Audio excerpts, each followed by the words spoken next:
Beard here. Today we're visiting with American psychologist B.F. Skinner. Professor Skinner, we'd like to learn your views on technology integration in K-12 classrooms. Can you start by telling us a little bit about yourself and your thoughts on teaching? Why, sure, Amy.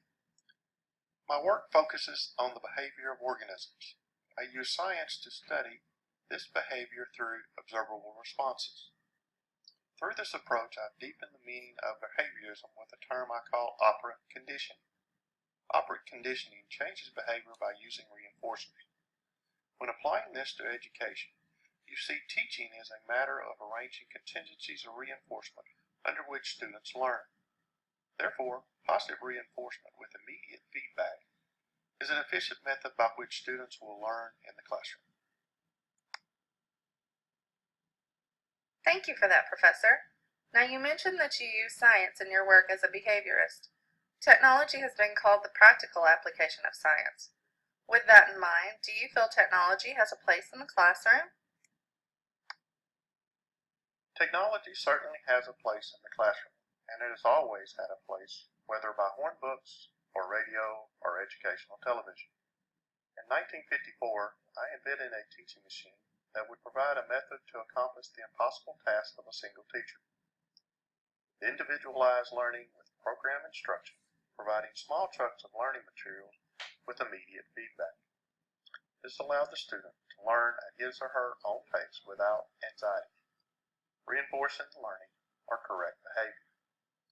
You can read how this is done in detail in my book, The Technology of Education. You can read all about this in The Technology of Education. We also have a video clip of this teaching machine. Let's take a few minutes to show the audience how it works.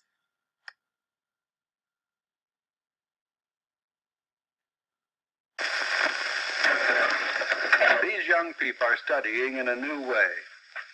Class in spelling, it might as well be arithmetic or algebra or grammar, or in fact anything involving the use of words or symbols.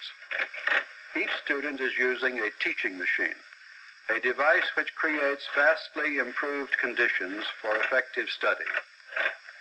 What are teaching machines? How are they used? What can they teach?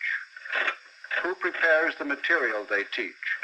And how does this material differ from textbooks, lectures, and educational television? What impact will machine teaching have on school organization? Some of these questions can be answered in at least a preliminary way.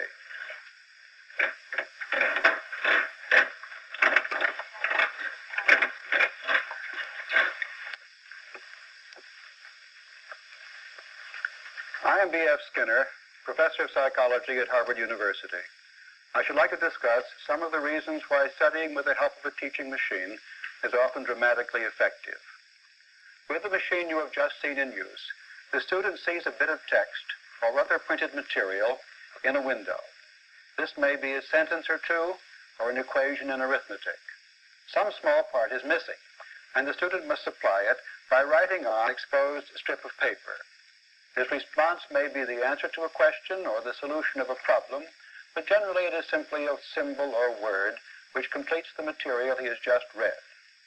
As soon as the student has written his response, he operates the machine and learns immediately whether he is right or wrong.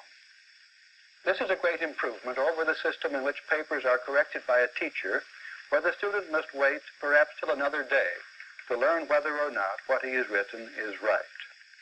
Such immediate knowledge has two principal effects. It leads most rapidly to the formation of correct behavior. The student quickly learns to be right. But there is also a motivating effect. The student is free of uncertainty or anxiety about his success or failure. His work is pleasurable. He does not have to force himself to study. A classroom in which machines are being used is usually the scene of intense concentration. One function of a teaching machine, then, is to give the student a quick report on the adequacy of his response. This is important not only for efficient learning, it generates a high level of interest and enthusiasm. So that was very informative. Your teaching machine was created over 60 years ago with carefully designed instruction. With advancements in this area, Are there any current technologies or tools you would implement in the learning environment? Well, Amy, since the days of my teaching machine, technology has evolved tremendously. With computers, tablets, and other handheld digital devices, there are many possibilities. There is merit in the app industry. Small chunks of information are reinforced and learned by using well-designed apps. This design is necessary for the goal, though. Another technology lies within the Internet. Online and web-based tutorials can be engaging and an efficient reinforcing tool. And now, program instruction is limitless and exciting. We are no longer limited to a single medium. Multimedia allows students to read, see, and hear the instruction with more sophisticated feedback methods. So is programmed instruction through devices and the Internet the future technology in schools? Amy, a 4th grade reader may be a 6th grade mathematician. The grade is an administrative device which does violence to the nature of the developmental process. With that in mind, I would propose that all students have access to their own individualized learning platforms where they may achieve at their own rates. The future of technology in schools, therefore, is held in the hands of more interactive and motivating programmed instruction by virtual learning environments and games. Students will learn with no fuss on their devices, at their own rate, stay engaged, and complete learning objectives before moving on to more complex material. Thank you, Professor Skinner. It was a pleasure having you with us today. You heard it here first, folks. Virtual learning environments and gamification are the future of technology in our K-12 schools.